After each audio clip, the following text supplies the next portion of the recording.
So in today's Retrobat setup guide, we are checking out the awesome NEC PC-88. So obviously this is a 1980s system and it adds some very cool games with it. So in the setup guide today, I'm going to be going through the files with you, what you need for your NEC PC-88 collection. I'm also going to be going through how to create .m3u files in order to play these games as efficiently as possible. I'm also going to be going through different emulation settings, such as different models. So there's going to be plenty of information for NEC PC-88 and Retrobat, so check this one out.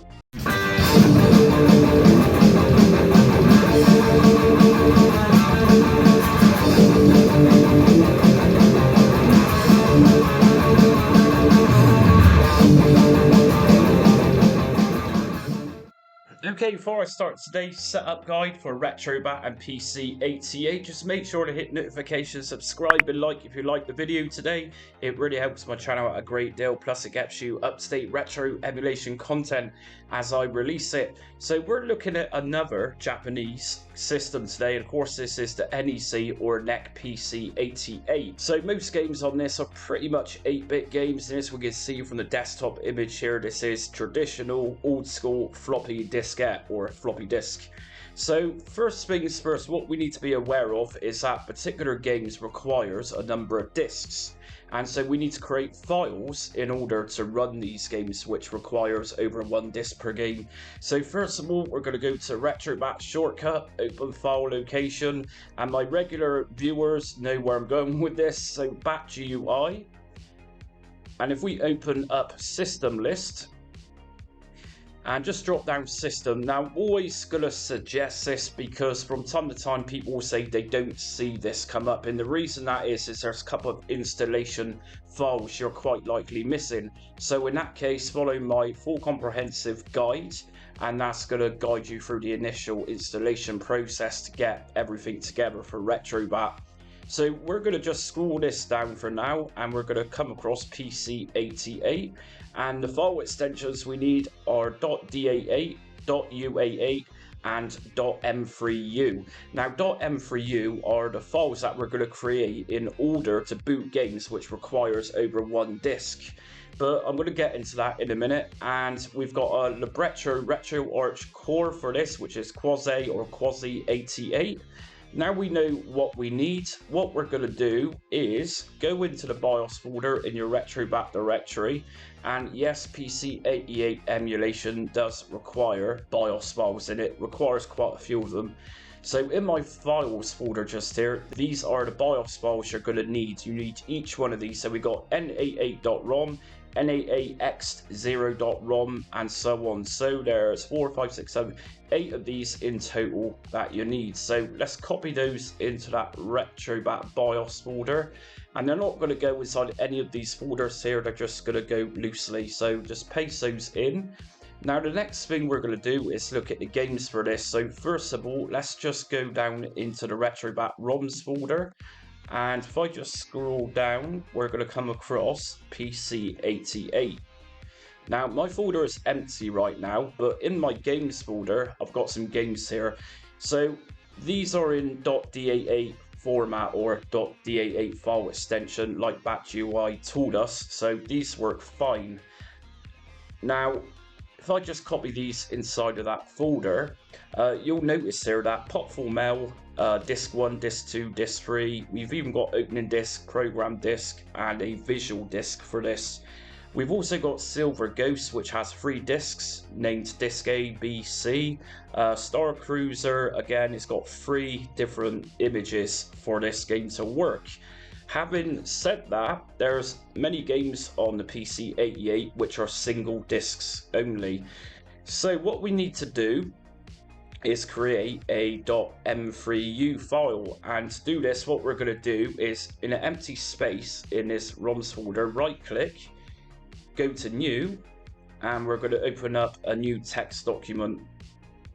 So once your new text document is open, what we're going to do is start off with Silver Ghost. So I'm going to type in Silver space Ghost, and this needs to be titled exactly how your game file is titled.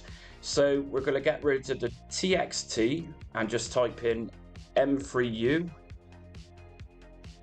and press enter. And if you change a file name extension, the file might become unstable, so just press yes on this. Now we've created this file, and under type, if you use VLC media player like I do, it'll come up as vlc.m3u, that's fine. So we need to get into this text document now that we just created, so right click on it and open it with Notepad. Now once your Notepad is opened up, that .m3u we just created, what we need to do is start typing in the disks for that particular game. So this is Silver Ghost. So what I'm going to do is type it in exactly how the file says it, the .dat8 file exactly says it. So Silver Ghost. And then we need to end this with the extension, which is .dat8. Now Silver Ghost, as we can see, has got 3 disks. So to make this a little bit quicker, what I'm going to do is just copy what I just typed and then just change disk A to disk B, and then just paste that again. So we got Silver Ghost disk C. Okie dokes. So that's that completed, and what we're going to do next is just go to File and Save. And we're going to do this one more time for Popful Mail. So again, right click in an empty area, new text document, and we're going to call this one Popful Mail. And then just remember to take away the txt and rename the file extension to M3U. And again, just press yes on this part. And then if we open up that text document again, which is obviously now a .m3u, we're going to open it with Notepad. Now, because Popful Mail has several different files, this can be a little bit time consuming. So best things to do is just copy the name of the game. So show more options, rename. And once that's highlighted, just to speed things up, if I right click and copy that, I can then go back to the popfulmail.m3u document that I've just opened, right click and paste. And there we go. So obviously we need to close this off with .dat8.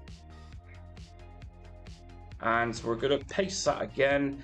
And if we just follow what it says, so data disk 2, so just delete the 1 and name that 2, DA8. And we also got a data disk 3, so again just Control and V so that pastes that into place. And we're going to change the disk 1 to disk 3, .dat8. Now the next disk we got for this is obviously opening disk, so for this we just need to delete the data disk altogether and capital O, so it's very important that your lowercase and capitals are also in place here.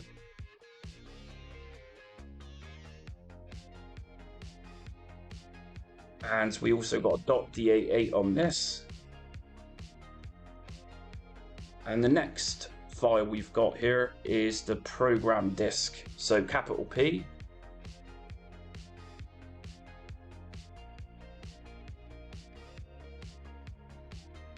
And next up we got the visual disk, and that's the final disk. So again we need to do capital V, visual disk. And again close that off with the file extension, which is again .dat8. Now that's everything just there, and we're going to go to File and Save. And if we just check what we've done so far, so popfulmail.m3u corresponds with the game disks just here. So if we just open this up again with Notepad, right click, open with Notepad, everything there looks like it's saved. And again with Silver Ghost, just check on that. We're going to open it again with Notepad. And there we go. So we got 3 Silver Ghost discs, which go with the images what we got just here. So what we're going to do next then is open up Retrobat. Okay, so we should see NEC PC-8801, that's fine. And here's our games. Now, Star Cruiser just here, because I didn't create a .m3u for this, you'll see it's got several different files. And this would have been the same for Potful Mail and Silver Ghost if I didn't create those M3U files. So what I'm going to do first is just open up Silver Ghost.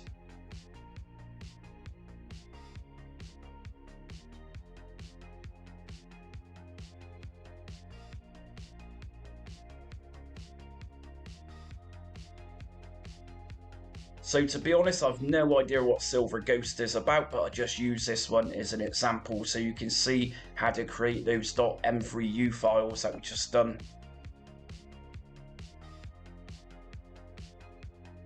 Now, let me just mention here that sometimes the games will obviously ask you to swap disk, and to do this on my Xbox controller, I'm going to press down on the LB button. And as we can see at the bottom left, it says drive 1, disk A.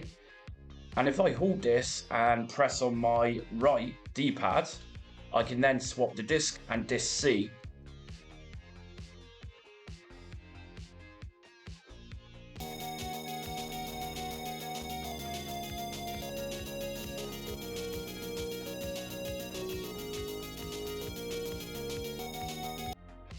So anyways, that's how you load up a game, and like I said during that loading process, in order to swap disks when it asks us to swap a disk, all we need to do is just press down on, in my case on my Xbox controller, it's my LB button, and if I press right or left on my D-pad whilst holding that button down, it will then swap disks or give us a choice which disk to pop in next.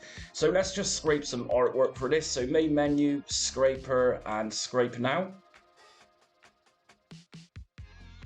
Okay, so scrape and finish, so game settings, and what we're going to do next is go to game settings, update game list, and yes. Okay, so we don't have all the artwork for these, but it's not a problem. We've got some information on the games now. The next thing I want to talk about is different modes. As we can see here, the game 1942 says V1 mode, and also Thunder Force at the bottom has got V1 mode. If we go to view options by pressing select advanced system options, if we go to emulation at the bottom, under model, by standard or by default, this is going to be set to auto. So obviously it's saying V1 mode, so if we go to model, we can then change to V1. Okay, so let's just check out the standard mode. If I leave emulation settings to default and open, for example, Thunder Force, which says V1 mode,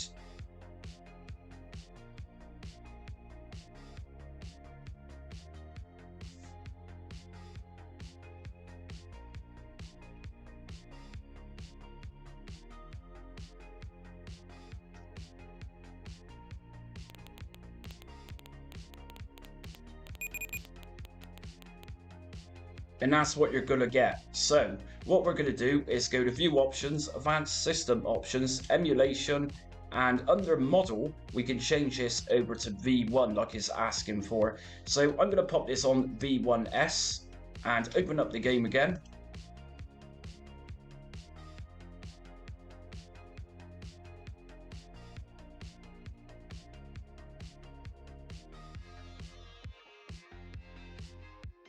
As you can see, we now got a bit more color. So the games, in some cases, need particular models to play them properly.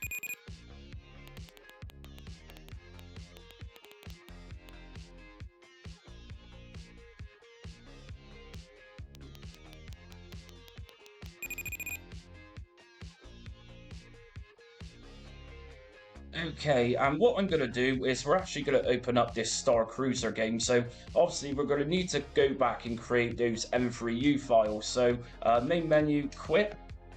Now if I go back into the ROMs folder, and obviously I'm going to need to find the PC-88 folder again under ROMs. We've got Star Cruiser just here. So we've actually got 3 discs for this game. So let me just say again, it's going to be right click, new text document, and we're going to call this one Star Cruiser. And then just remember to get rid of the TXT at the end and just change this to M3U. And then just press yes. Now open it up with a text document, so right click so it's highlighted, open with Notepad, And what I'm going to do again is just very quickly rename it so we can copy the name of the game, so we don't have to keep typing that in, and open up the text document again. And here we go. So we're going to type in .da8, and again we need disk B data, so let's just copy this in. And next one's going to be disk B hyphen data bracket DA8, and finally we have got the Star Cruiser user disk. So very tedious stuff doing this, but once you've done it, you don't need to be doing it again. And .da8, okie doke. So that's all our Star Cruiser done. So file, save, and open up Retrobat again. As we can see, because I've just changed that, or rather created a .m3u file, we no longer have 3, we've got 1. So if we open this up, and let's just go to Advanced System Options and change the emulation model back to auto and open up Star Cruiser.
There we go. And also, as you can see, we don't have any text for the games, so it can be problematic in certain games. We can go to view options, advanced system options. So obviously each game are very different, but you've got various options under the emulation menu, such as CPU clock. So for example, Star Cruiser was fairly sluggish and very slow, but we can overclock the emulated processor. So as standard, it's running at 4 MHz. If you really want to overclock it to emulate 64 MHz, might be a bit overkill. Obviously, you've got your models still to emulate particular models of the NEC PC series for 88. And we also got the used PC-88 So like it says, this option may be required for some PC-8000 series software. So if you're running any games designed for PC-8000, we just need to go in there and put that one onto yes. Now obviously we got all your main visual settings here, just like any other system pretty much through Retrobat. We got shader set, curvature, which I really recommend, so that's a great shader. Decorations, as you've been seeing throughout this video, default we have the PC-88 decorations on the side, but we can take these off and put this on to none. And what I'm going to do is just put shader set to enhanced. And game aspect ratio, I'm going to put this one to full. And let's tidy up the pixelation. So just make sure integer scaling is on. Vertical sync. Now there are 3D games obviously on PC, even if they're slow, they're still 3D. So some games such as Star Cruiser could benefit from putting vertical sync to yes to eliminate screen tear. Under visual rendering, we got video filters and we got host here of different filters to use. such as Scanlines and Super Eagle. Smooth games by linear filtering, by default this one's on, and that's really helpful if you want to clean up pixelation. So what we're going to do is just open up another game. This is Gradius.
So very slow, but it's also got a charm to it, which I really like. I'm a big 8-bit micro fan, so they really appeal to me, these type of games. Under view options, advanced system options, we've also got the ability to map our controllers to read from the keyboard. So some particular games, I've not actually came across any, we can actually create pad to key profile. So for example, we need to find out which buttons on your keyboard responds to particular games. So say for example, and this is an example, W on your keyboard meant to push your player upwards. Then if we go to D-pad up, then I'll just go on the virtual keyboard and press W, and that's then going to respond through our controller rather than keyboard, and so on. So it's pretty easy setting up the pad to keyboard configuration. And obviously once you've done this, just go to save. I'm not going to save this. So anyways, I've got another game I want to show you, which is a classic arcade game, and this is 1941. And what I'm going to do for this one is put the decorations back on for this, and I'm going to put this into auto again. And also, if you're using decorations, just make sure it's turned to auto. So let's check out 1941 on the NEC PC-88.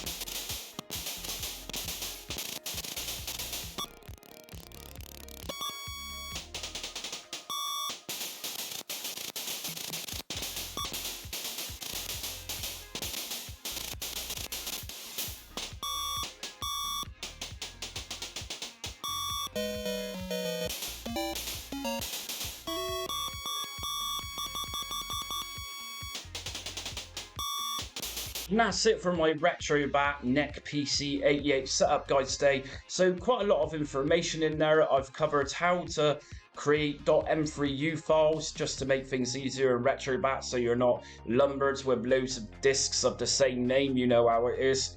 And I've also covered your controller to keyboard configuration, and I've showed you different video settings, so a lot of information in this video. Yesterday I also uploaded quite a similar setup guide if you've not seen it yet, and that's on the Sharp X1. Now I'm going to be going on to the PC-88 at some point. So anyways, if you like the video today, hit notifications, subscribe and like so you don't miss upcoming retro emulation content. And just remember that it's not just Retrobat that I cover on my channel. I do a hell of a lot of different systems and standalones. In fact, I just released last night or early hours this morning a Neo Geo Burn Alpha setup guide, which is pretty cool, and I recommend that if you enjoy Neo Geo games. Feel free to follow me on social media. I'm on Facebook, Instagram, Twitter and TikTok. But until next time, stay retro.